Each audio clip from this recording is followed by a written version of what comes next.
Hi, I'm Alan Jackson. I'm the pastor at Dunwoody Baptist Church in Atlanta, Georgia. But since about 1979 or 80, I've been a youth pastor. Or I've taught youth ministers there at the seminary in New Orleans. And one of the topics that just always comes up is, why does it always seem so hard for a youth minister to get along with a senior pastor? Now, don't get me wrong, I've heard lots of great stories where youth ministers and their pastors are great friends. The pastor mentors the youth minister. Sometimes they're the same age. Sometimes the youth minister is even older than the senior pastor, and they get along great. But then I hear a lot of stories where there's pain. There's just a lot of misunderstanding. There's power games that are being played back and forth, and I just wish that didn't have to be the case. Well, I got to tell you, my perspective is different these days. All those years that I was a youth minister, I was what you would call a subordinate leader, leading from the second chair. In other words, I wasn't the ultimate person responsible for all of the things going on at church or seminary or the other places where I served. And now I'm the leader. Now I'm the pastor. And it's not that things look a whole lot different from where I sit, but I have the advantage of having been in both chairs. Well, here's what I'm thinking about. I hope that my youth minister and I consider ourselves as friends. He's a great guy. He does things that keep the students busy. He does things that keep them spiritually engaged. They do missions together. They do all kinds of stuff, and I really admire what he does, even though he doesn't necessarily do it the same way that I might have done it back in the day, or maybe even that I would do it now if I was sitting in that chair. But here's what I do know. For youth ministers and senior pastors to get along, they've got to get to know each other.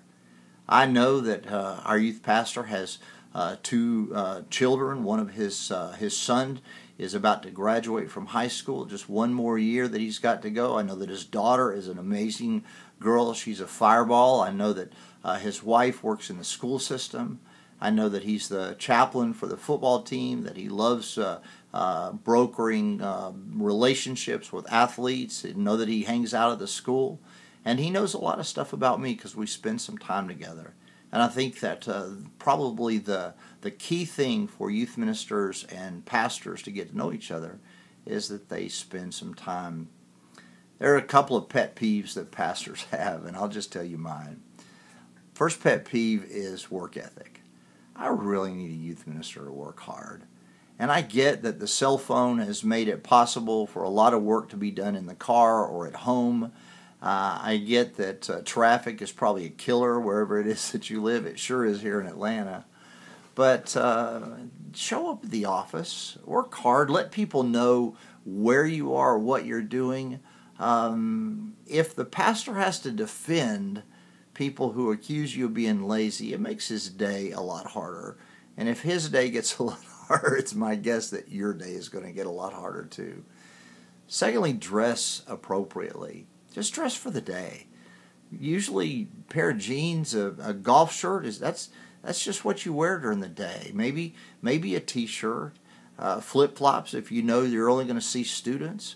But if you know that you're going to be in and out of the office, that you're going to perhaps see some of vendors that are coming in and out, or people that are going around, dressed like a young professional. You are. You've earned it. You've gained a spot where you are gaining respect as a young professional. And part of that is just to dress appropriately for the day. I'm not telling you to wear a tie to work every day. And I'm sure not telling you to wear a tie if you go to FCA at the high school. I'm just telling you to follow dress codes. If the high school doesn't allow flip-flops, don't wear them over there. If you know that you're going to be going to the hospitals, wear a pair of khakis and a golf shirt. Just dress appropriately for the day. Okay, I'll get off the pet peeves, but I'll go ahead and give you one more. Lack of communication.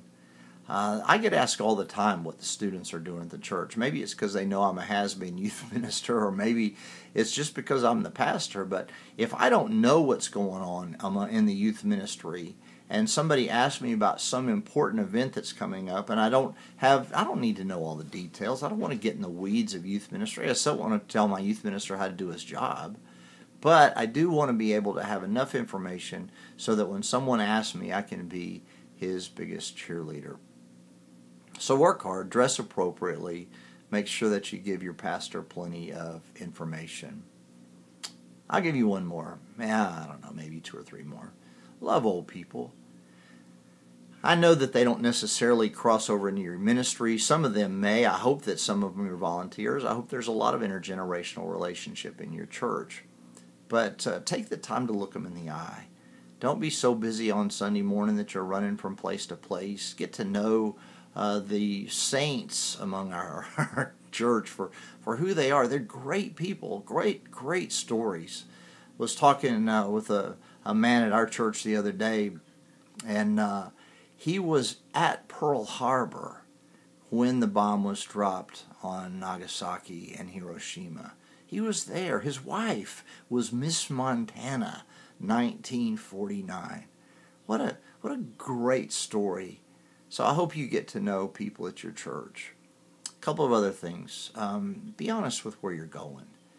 If you think you're going to be a pastor one day, don't be afraid to tell your pastor that you need him to help you get there. I hope that his ego is strong enough that he's not going to fire you that day. That's rare these days, but I hope that other pastors kind of feel like I do.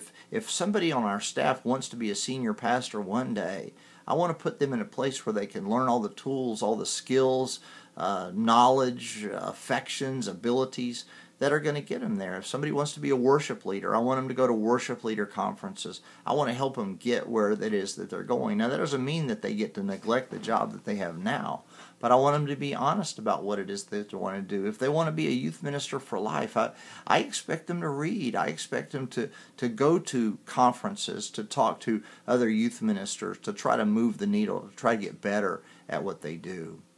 So what I hope happens is that you open up some communication with your pastor.